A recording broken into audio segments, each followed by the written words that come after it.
Hello everyone. நம்ம வாழ்க்கையில் வெற்றி அடையிறது ரொம்ப சுலபங்க. என்ன அவ்வளோ ஈஸியாக சொல்கிறேன்னு பார்க்குறீங்களா?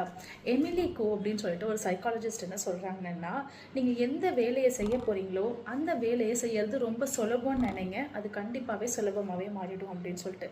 அப்போது நீங்கள் வெற்றி அடைய போகிறது ரொம்ப சுலபம்னு நினைங்க, நீங்கள் நிச்சயமாக ஈஸியாகவே வெற்றி அடையலாம் அப்படிங்கிறது தான் தத்துவம். ஸோ மனோ தத்துவப்படி உங்களால் எந்த ஒரு இலக்கையும் ஈஸியாக அடைய முடியும் அப்படிங்கிறது தான் இது சொல்ல வருது. நீங்கள் இப்போ எங்கே இருக்கீங்க அப்படிங்கிறது முக்கியம் இல்லைங்க, நீங்கள் எங்கே போகணும்னு நினைக்கிறீங்களோ அதுதான் ரொம்ப முக்கியம். இப்போது நீங்கள் என்னவா இருக்கீங்கன்றது முக்கியம் இல்லை, நீங்கள் என்ன மாதிரி ஒரு நபராக மாற விரும்புகிறீங்க அப்படிங்கிறது தான் ரொம்ப முக்கியம். ஸோ இந்த வெற்றி அப்படிங்கிறத நீங்கள் சுலபமாக வாழ்க்கையில் அடையலாம். சுலபமாக அப்படின்னா உட்கார்ந்த இடத்துல சோம்பேறித்தனமாக எந்த ஒரு உழைப்பும் போடாமல் எந்த ஒரு வேலையும் செய்யாமல் அப்படி கிடையாதுங்க.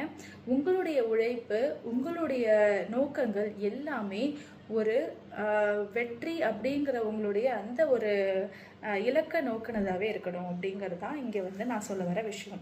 ஸோ உங்களுடைய இலக்கை நீங்கள் எப்படி அடையலாம் அப்படின்னு பார்த்தீங்கன்னா, இதுக்கு உங்களுக்கு தேவை இந்த மாதிரி கொஞ்சம் பேப்பர் கிளிப்ஸ் வேணுங்க. இந்த பேப்பர் கிளிப்ஸோடு இது மாதிரி ஒரு கண்டெய்னர் இருந்ததுன்னா உங்களுடைய நாளை நீங்கள் எப்படி சக்ஸஸ்ஃபுல்லாக நகர்த்தலாம் அப்படிங்கிறத பார்க்கலாம்.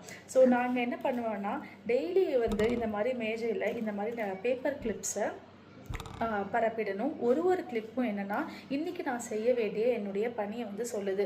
ஸோ இப்போ என்கிட்ட இன்றைக்கி 10 பணிகள் நான் செய்யணும்னு முடிவெடுத்திருக்கேன்னா, இந்த 10 கிளிப்ஸும் நான் செய்ய வேண்டிய என்னுடைய வேலைகள். ஸோ ஒரு நேரத்தில் ஒரு பணியை தான் கையில் எடுக்கணும். அதுக்கு ஒரு ப்ரூஃபாக நான் ஒரு கிளிப் மட்டும் என் கையில் எடுத்து வச்சுப்பேன்.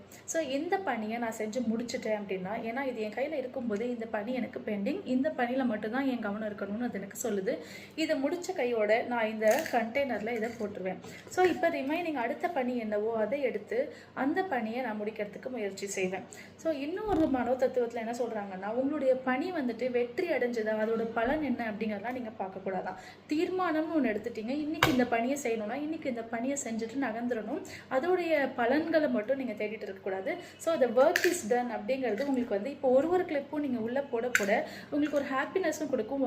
ஐ எம் அச்சீவிங் சம்திங், என்னால் ஒரு சில விஷயங்களை நானே அழகாக ஒன்றா செஞ்சுட்டு வரேன் அப்படிங்கிற ஒரு கான்ஃபிடென்ஸையும் ஒரு திருப்தியையும் இது கொடுக்குதுங்க. ஸோ இந்த மாதிரி அன்றைய நாளுடைய பணிகளை நம்ம சிறப்பாக செய்கிறோம் அப்படின்னாலே இது ஒரு step for achieving the success quickly. Thank you.